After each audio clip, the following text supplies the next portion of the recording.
નમસ્કાર મિત્રો, સ્વાગત છે તમારું બજાર ભાવ અપડેટ ચેનલમાં। તો મિત્રો, આજના ગુજરાતના તમામ માર્કેટ યાર્ડના ડુંગળીના બજાર ભાવ અને ડુંગળીના ભાવમાં વધારો થયો કે ઘટાડો તેના વિશે આ વિડીયોમાં જાણીશું। તો વિડીયોને છેલ્લે સુધી જોતા રહેજો અને જો તમે ચેનલમાં નવા હોય તો ચેનલને સબસ્ક્રાઇબ કરી લેજો, સાથે જ બાજુમાં આપેલ બેલ આઇકનને પણ દબાવી દેજો, જેથી કરીને તમને દરરોજના તાજા બજાર ભાવ અને તેને લગતા તમામ સમાચાર મળતા રહે।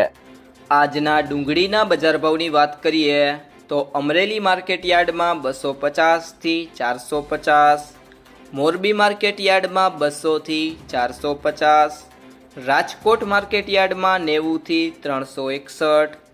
જેતપુર માર્કેટ યાર્ડમાં 70 થી 371,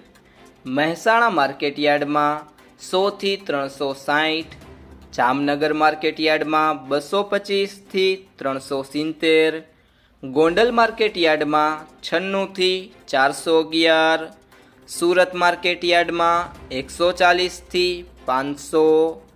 મહુવા માર્કેટ યાર્ડમાં 70 થી 425, ડીસા માર્કેટ યાર્ડમાં 280 થી 360, અંકલેશ્વર માર્કેટ યાર્ડમાં 200 થી 440, વાસણા માર્કેટ યાર્ડમાં 200 થી 400। મિત્રો, જો તમને આ વિડીયો પસંદ આવ્યો હોય તો વિડીયોને લાઈક કરો, તમારા મિત્રો અને સંબંધીઓ સાથે આ વિડીયોને શેર કરો અને જો તમે ચેનલમાં નવા હોય તો ચેનલને સબસ્ક્રાઈબ જરૂરથી કરી લેજો।